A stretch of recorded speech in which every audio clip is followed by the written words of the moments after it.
If you're not mad about ads, and that's fair enough, choose the Dave McWilliams Plus option on Apple Podcasts, and you can hear this podcast in all its glory without the ads. To understand the economy, you have to understand human nature.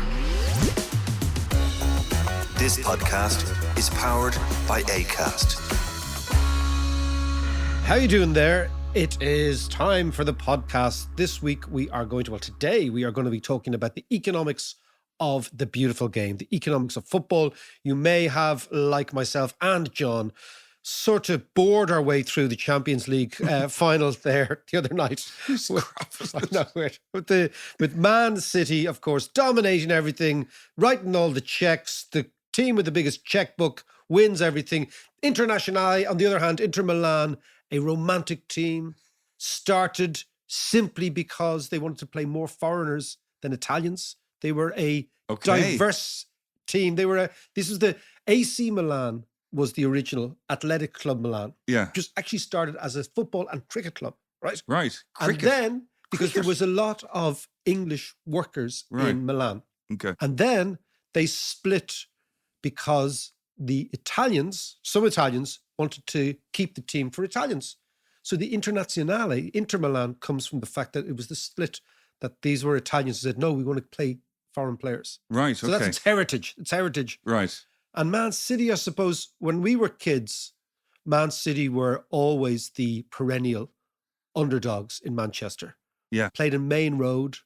A fellow called Colin Bell was their sort of one of their main, they're all very good players. Yeah. But I think I remember, did I tell you about being stranded in Holyhead one evening? Go on. Well, Holyhead is always a tricky one. I tell you, I was driving. This is so typical me, right?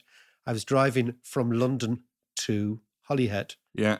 An epic drive. I've done it many times. An epic drive. But being a typical Paddy, I had never driven in England before.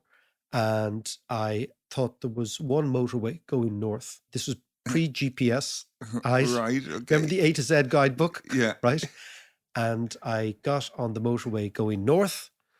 And there are two motorways going north. One goes up the left-hand side of England, one goes up the right-hand side. That's such a rookie mistake. Do you not have a paper map? No, I was in my head. I had a sort of insert geography map of England in my head. So I ended up going on the one that takes... And there's a mountain range in between the two. That's where I ended up having to go across the fucking Pennines. Exactly. I ended up somewhere like a Leeds. I thought, this doesn't look right. So I missed the boat. I missed my boat. So I missed the boat. And I ended up in Holyhead. And Man City were playing in the playoffs to get up from the second division into the Premiership. The second division. Second division, right? Yeah. Which was then called the second division, now called the Championship, right? Right. And I'm in a bar in Holyhead, which is, even my geography suggests, very far from Manchester. Yes. Right? Yeah. And the place was full of Manx. Full of Manx in singing Blue Moon, which is a great song. Right. And that's when they had, I told you, I think, Sean Goater. Oh, yes. Who was playing yeah, okay, and they had the T-shirts which were Feed the Goat, which I thought was one of the greatest things I thought I've ever seen. And I spent the night in the car in Holyhead, having gone on the lash with the Man City fans, and then I got the boat. So let's stick to the economics, the geography. But this is the thing, because I was watching the match last night, and you know me and football. You love football all your life. I always had a passing interest in football. Yeah, you were more into music. Yes, yeah. But recently... you've become quite into it. Yeah, I don't know why. It's kind of, I don't know, it's a maturity thing or whatever. I've grown into football, but I kind of like it. But I was just looking at the game the other day, and it was boring, wasn't it? Yeah. But they've just won the Champions League, the League, and the FA Cup. Yeah. But they bought them. That's what we're going to talk about. Yeah, buying. They bought everything. Them. Now, I have, as you know, not a great kind of head on me for business and football and all that kind of stuff. But I got into the fantasy football league with some of the lads. I know, I get the email. It's actually great crack. So I picked my team at the beginning of the year. Based on their looks, John, was it? Well, it was based on hair, actually. Haircuts, you like a haircut. Yeah, exactly. Grealish always got on the team. Yeah. Good haircut. And good teeth as well. As those. Okay, you like teeth, right? But for some reason, based on that strategy, I was languishing on the bottom of the table. Maybe that's because of the strategy was... Yes, that could have something to do with it. But I brought in a statistician. Okay. The missus. Okay. And she crunched a few numbers and we bought a few different players. And lo and behold, if it was the proper league, I climbed out of the relegation zone. And you're now mid-table obscurity. Yeah, but I've beaten the likes of Cheers and Ema Cool, so that's all right. That's all right. Okay, these are name-checking old mates of ours. But today we are going to talk about, against the background of Man City winning everything, against the background of what's happening, even in the sport I don't play, know anything about, but I know something's going in golf. There's also, it's basically the financialization of sport is what we're going to talk about, and how it is destroying or could destroy sport from the top down, not from the bottom up. And also, by the way, and also how it's being used politically as well with sports washing. Yeah, no, absolutely. So this is going to be the economics of football, but sports in general, the economics of football. We're going to go to somebody who actually knows something about this, John. Not you and I. Exactly.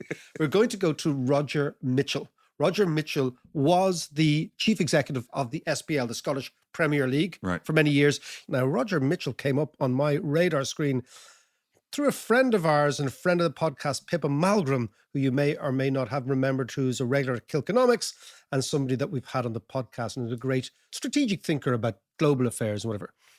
But he now has a fantastic advisory company from Italy where he lives called albachiera.net. Have a look at it, because you know over the years that I've been involved in cartoons and the Punk Economics series and trying to make economics and explaining the world a little bit more palatable to people who may not necessarily be studying economics. And this site came up, and it's Roger's site, and he's explaining, this is the most extraordinary thing, European and British and English football, as well as, of course, Irish football, as if it was being explained by Logan Roy. So it combines John's two favourite things, succession and football. Roger, how are you? Great to see you. I'm very good, David, and thank you for having me on. It's a great honour to be on such a podcast.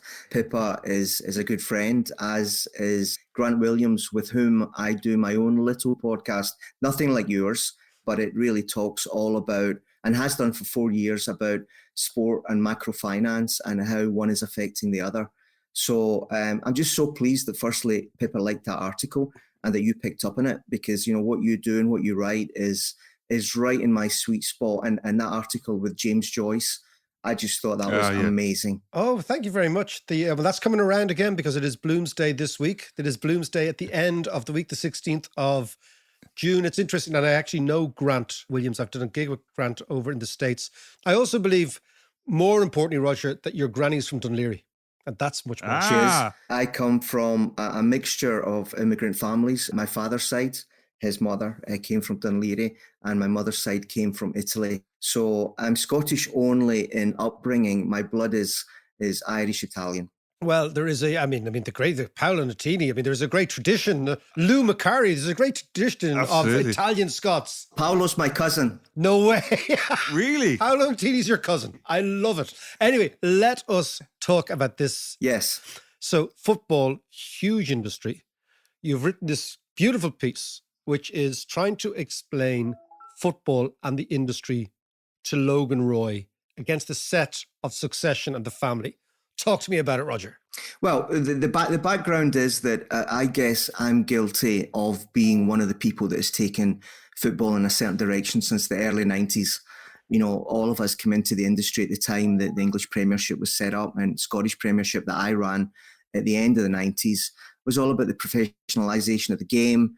And, you know, I'm trying to say now that 30 years later, we have taken this game of ours so much into the world of finance and so dominated by the market forces that my view is this, David, that, you know, we either have to go the full way on this and go full American sports leagues with no relegation and promotion, or we as football fans and as an industry say, we don't like this anymore. There's so many problems with it. Teams that are doped with big money that's got nothing to do with the traditions of the game win things, and it's not what we were grown up with. And I say, well, why don't we think about going back to the film Kes with that wonderful clip with Brian Glover in the Man United strip, and it's basically the socialism of soccer. And this article talks about me in this scenario where I'm explaining all of this to the Roy family, obviously with Logan, getting immediately my point, which is with open leagues and no salary caps, both of which are not what America has, you're ultimately just going to give all the money to the players, which we have done for 30 years. We've done really well in growing the top lines in football for 30 years. We've just paid it all out to players and agents who are frankly laughing at us. So this article explains this to Logan, and he agrees with me in very colourful language that it's just a complete shambles of stupidity, whereas his children in this article need a little bit more explaining, and that allows me to explain the last 30 years of the game. And then the end of the article, David goes into what I think you need to do to deliver, the Kes vision, the vision of the football we grew up in the 70s and 80s. Okay, now, Roger, we'll get on to the solutions, but let's look at the problem. And John will do his best Kendal Roy impression. His Kendal rap Totally. is particularly. But let's come back, Roger. What is the problem with football right now? Explain to us what the problem is, number one. Explain to us why relegation and promotion is part of that problem, number two. And explain to me what American closed leagues are, because I don't know much about the United States or its football and sport infrastructure. Well, it's quite funny because ironically, it should be the other way around. America and the American dream is about being as good as you can be and working yourself up from zero to become president of the United States if you want. In reality, their sport operates on a completely different business.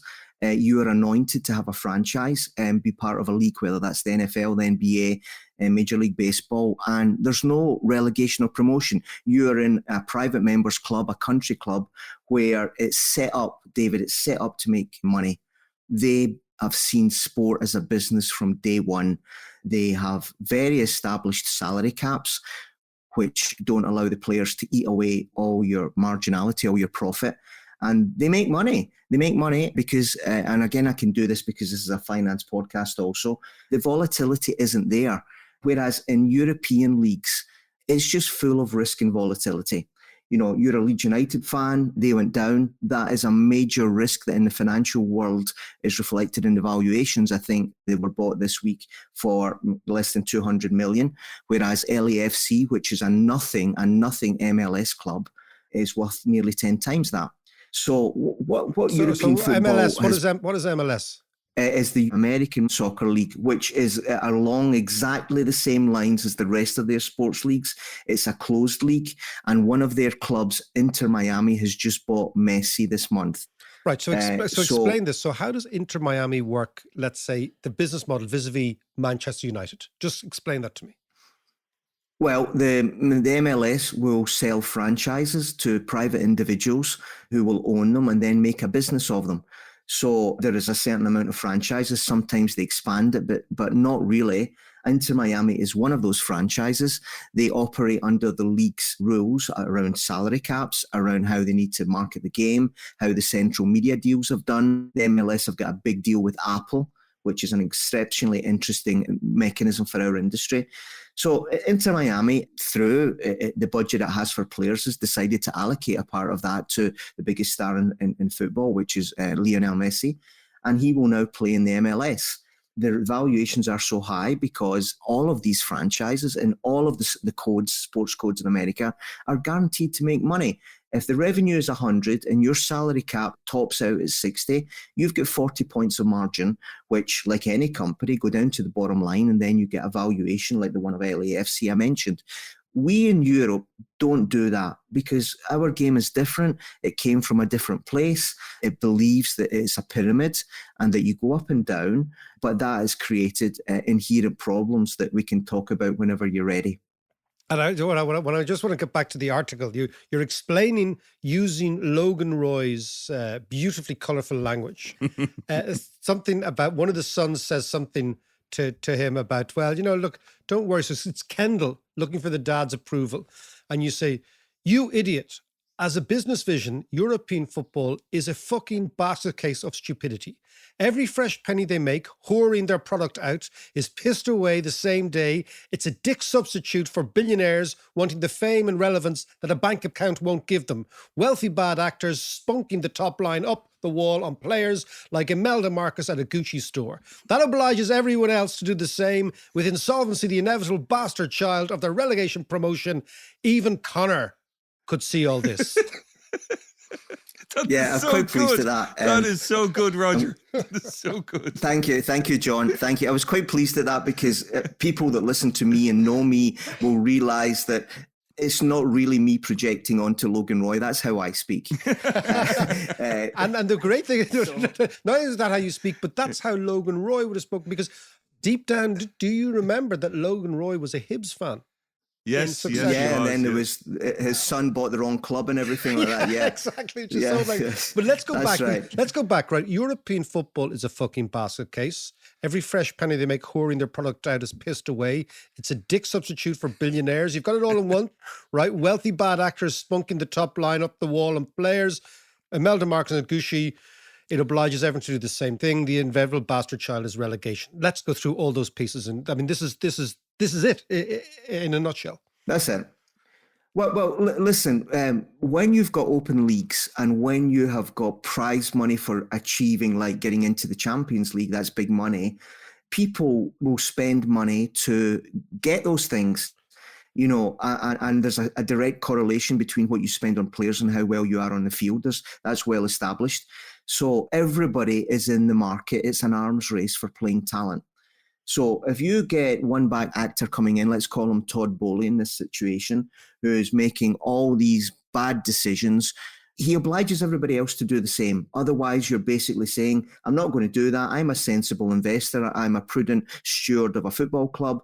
And I'm not going to do that. Then your fans will start saying, why are we losing players to Todd Bowley and PSG and Man City and everything like that? So it's set up for everybody to be obliged to be irrational and spend more than they actually earn on players. So, you know, whilst for 30 years we have done exceptionally well on getting fresh revenues into sport, soccer, football, it's all just been, you know, spunked up against the wall the next day, nice image, and more Roger. So. Yeah, well, yeah, it is. You know, listen, David, you know this. You know, like imagery, and especially in content these days, we're so time poor and content glut that you have to. I'm a great believer. That's why the podcast I've got is called "Are You Not Entertained?" If you can't do something like this, you can write the most beautiful theory and make beautiful points, but people are going to check out.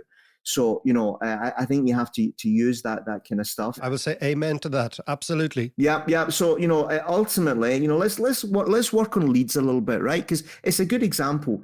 Leeds back in the days of Peter Ridsdale went very big on exactly what I talked about. They bought Rio Ferdinand. They bought a huge amount of players. They did it with something called a sale and leaseback mechanism with an insurance wrapper. And they got themselves into bought Robbie Keane twice. They paid Robbie for sitting on the bench for months on end. I was Dave O'Leary, you know, Walkinstown's finest. I mean, our fingerprints are all over this disaster, from Killinarden to Walkinstown, back to Leeds.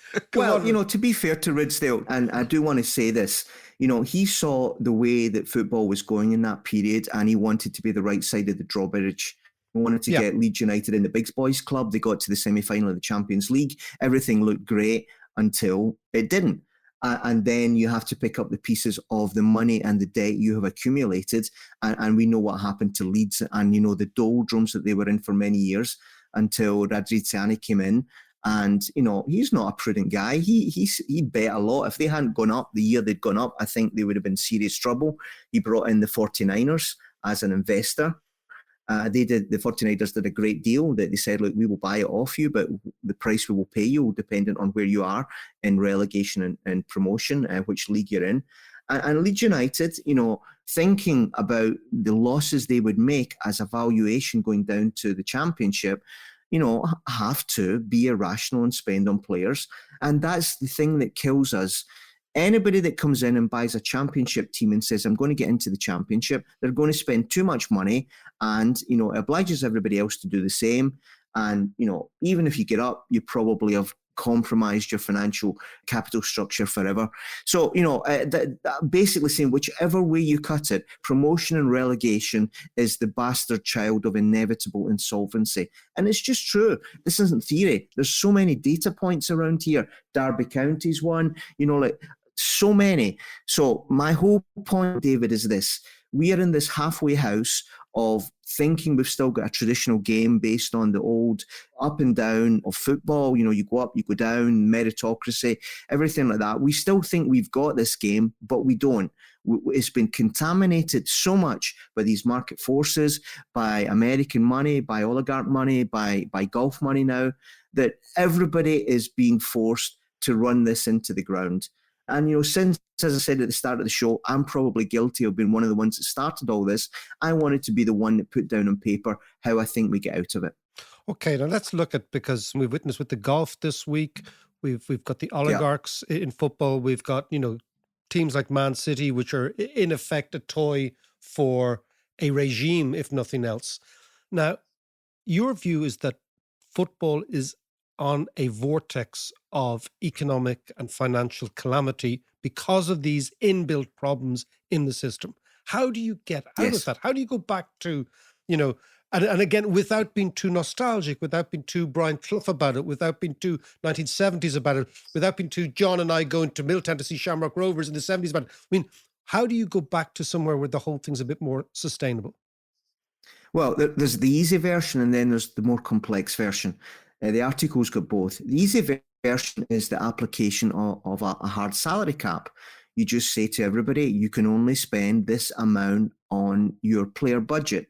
Sadly, David, football has tried that. It was called financial fair play. And we saw how Man City just slapped around UEFA with the best lawyers in the world and said, we're not having that. Today, we have Man City with 115 charges against it by the English Premier League all around this area about basically spending more than they should, and what was put down by the authorities as an idea of, you know, prudent salary caps. These people don't care about these things. They're not in it for a financial return.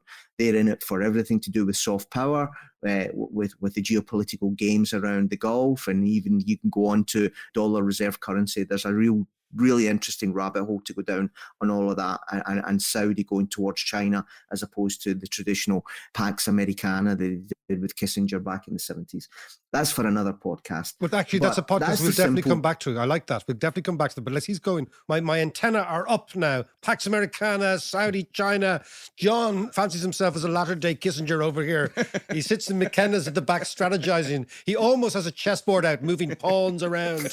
And Bishop tonight, says John, as he dismisses another country, another regime. That's it. Okay, but let's go back, Roger. Let's go back to the sustainability. Yeah, so you could probably do it with a simple salary cap and everything would be rosy in the garden, but it's just not applicable because there's too many people that are too powerful that will find ways to get around it.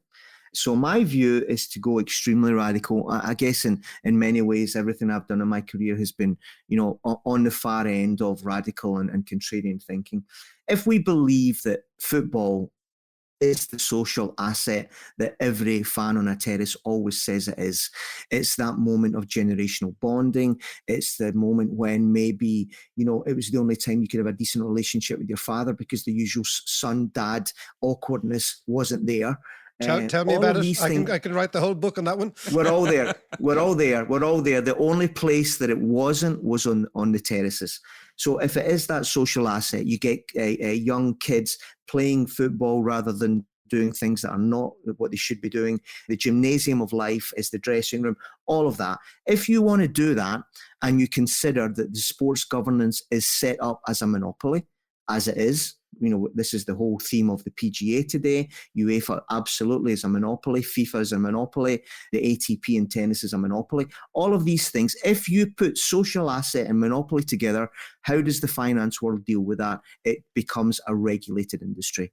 Now, a regulated industry works where somebody says, you're in a monopoly position, so we won't let you screw everybody with pricing. You will be regulated about how much you can make out of this, whether it's 10%, 15%, 6%. It doesn't matter. So my idea is this, that we make football, European football, a regulated industry where everybody has to only earn 10%. So if they're spending, you know, the salary cap, let's say for a particular club, the salary cap per year is £50 million total. They are allowed to make a regulated return of 10%. That's 5 million profit. That is what they will make. If at the same time that club, through the wonderful revenues we have in football, is making 150 million in revenue, 150 minus 55 is 95 of profit. But we're not going to give the clubs that because they only get the 10%. That 95 is ours, the family of football, so that we can start doing the things we talk about, but we don't really do. We invest in facilities, stadium, an elite academy, women's football, schools football, all the things that have been lost. So I'm basically, my simple idea, the best ideas are the simplest one. It's a regulated industry, and the excess marginality that generates really goes into what is a social asset. You know, it's fascinating for Irish people to listen to this because we have something broadly similar called the GAA, which is a social asset for communities. I've always been amazed playing soccer as a kid all around Dublin. As we got older, we used to play football, then we went to the over 35s league, now in the over 50s league, Roger, which is a very sad thing. But yeah, football has always been the very poor cousin. So the GA clubs would have a great pitch. They'd have a great facility. They'd have showers. They'd have dressing rooms. They'd have gyms. They'd have all these things. The lads playing soccer were still getting changed in the back of a car on the side of a road, right?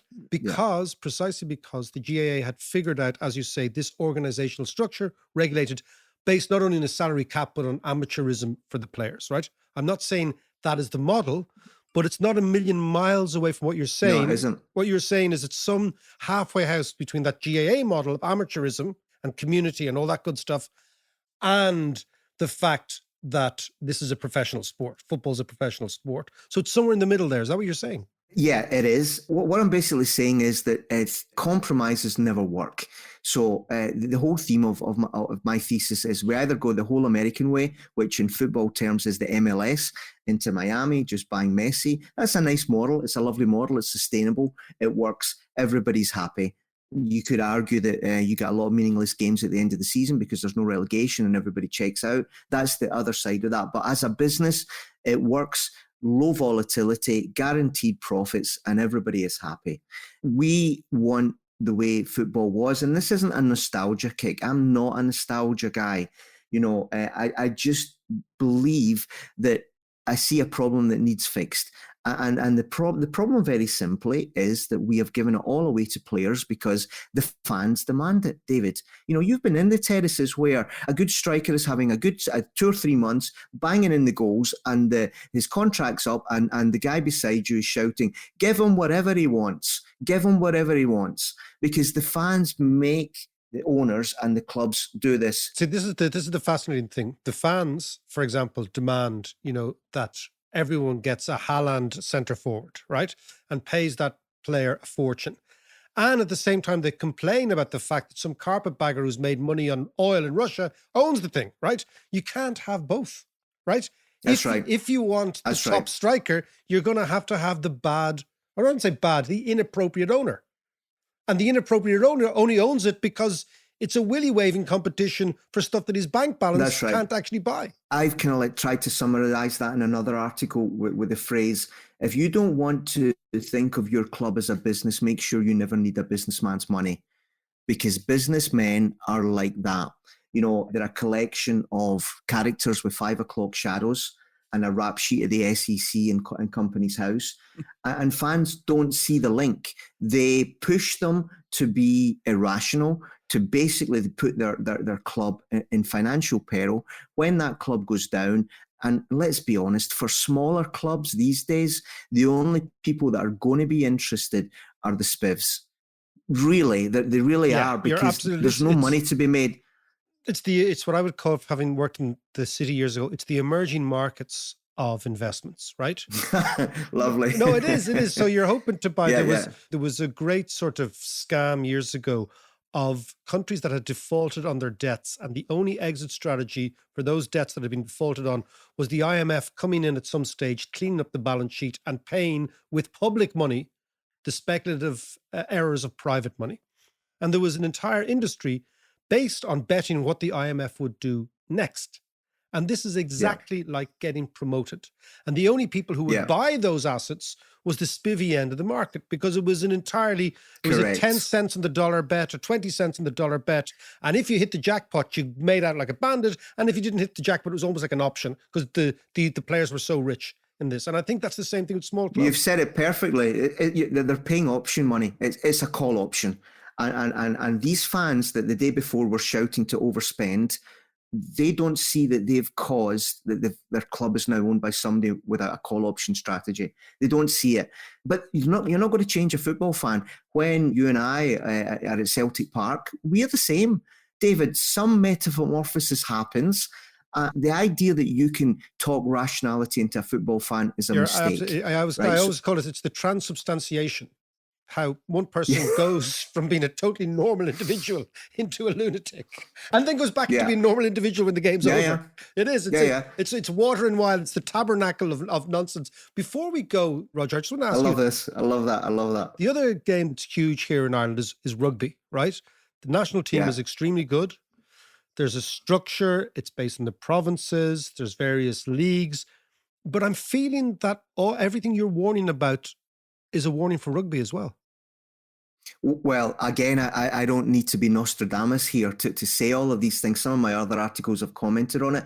British rugby is an utter basket case. This week we saw London Irish go, which I'm sure is close to you guys' heart. The owner of that, let's say, is exactly one of those characters I described before. Just got to be careful legally because I think he is quite litigious. Thanks for that. There's a cruise missile coming in from the forecourts for the Dave McWilliams podcast. Hard hats on. Exactly. We need our equivalent of the Ukrainian Patriot system to defend us against that, the legal equivalent. But we've had Wasps go down, we've had Worcester go down, Welsh rugby equally is a shambles. And it's the same thing. If we talk about sport in general, it's got some major, major issues, David, because the governance is set up to fail. It's just set up to fail. If you think about it, whether it's GAA or it's rugby, there's competing governing bodies, but all of them have got one thing in common. There's no separation of power. They are the legislative, they are the executive, and they are the judiciary. That, in a democracy, is a recipe for disaster. So the governance is horrendous. You throw in their club and country, you throw in the ability to not control player costs, and it's not a question of, is this going to happen in another sport? You have to ask yourself, what chance is there that it won't happen? Because the evidence is all around us. Rugby's gone. More or less rugby's gone. And sadly, tell you as rugby people, what happened to the PGA in golf is coming your way. Somebody very big is going to say, look, we can do something different here. So what I've been speaking about for 4 years with these articles in my podcast is what I call sport's perfect storm. There's just 2 or 3 major weather fronts all coming together that are going to flatten it. The one that we haven't talked about on here, but we should mention it, is that the younger kids are just in an Elvis moment. As when Elvis came along in the 50s, all those young kids dropped crooners and jazz players immediately. And as the same thing with the Sex Pistols in the 70s, you weren't listening to ABBA anymore or the Eagles the day after, and the parents were up in arms. That's what's happening to Gen Z. They don't watch 90 minutes. They don't see it the way we see it. They're a completely different machine. So that's one of the weather fronts. The other ones is, the Saudi Arabia, they are not going to stop. They're very clear about they want to own all of sport. And then sport itself is fucked up governance. It really, really is, as I've said. So the question is, who's going to survive in this? It's not who's in danger. It's who's actually going to get to shore.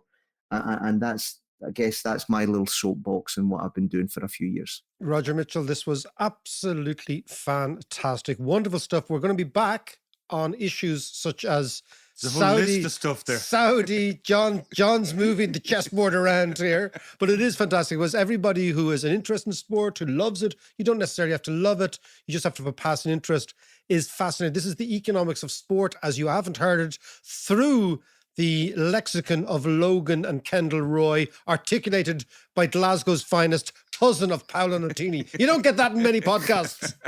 No, you don't. But you don't. But thank you. This is great, and I love a lot. We're very similar, almost in the way we think and the way we refer to things, and we can do this again. One of the big things we didn't talk about. I know you're running out of time, but Ange Postecoglou to Tottenham. For Celtic fans, Yes. That's difficult to understand. You know, Celtic, they say Celtic's a bigger club than Tottenham, but frankly, you're as big as the stage you play on. And, you know, my time in Scottish football was all about realising that Scotland was a market of only 5 million eyeballs. And the way that the world of media was going is that they were going to get marginalised, as Holland did, as Portugal did, all the other small leagues. And you know, that's another big theme for another day. Well, what's another huge team is a favourite of ours, which is the League of Ireland, which is also a totally different story. But I would be fascinated, Roger, to get your take on it, because again, the Scottish League, you may well think, is a basket case in comparison with 5 million people. Come over here and you see a situation where the league is growing steadily, but it's much more healthy now. But it needs a whole different way of thinking, perspective, etc. But we can come back to that. But Roger, listen, absolute pleasure. And we will talk to you again soon. Thank you, David. And thank you, John. Okay, Mac, I now have a plan for next year's fantasy football. I've learned a little something there. But let's talk about everything that Roger was saying there, which is fascinating stuff, after this. Great.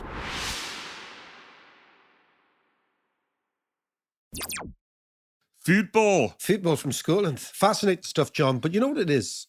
It's really emblematic of what's happening across every single asset, right? And this comes back to inequality, to financialization, to international monetary policy, to who has wealth, to sovereign funds, all this. What we're seeing now all across the world is the increasingly concentrated ownership of assets at the very, very top. I mean, this is in effect the same sort of argument. This is the 1%, or the 1% of the 1% argument.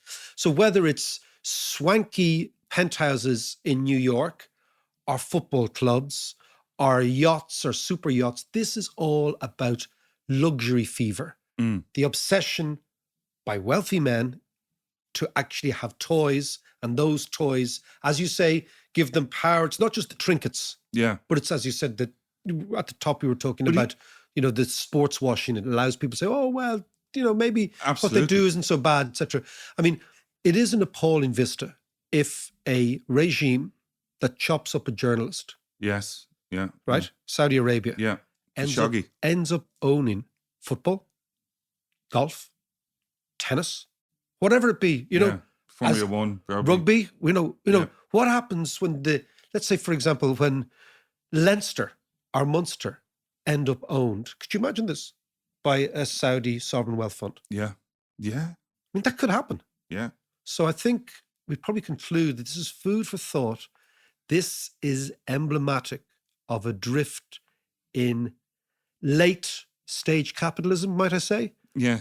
Where the very few end up owning everything and the very many end up supporting them. And that's the problem.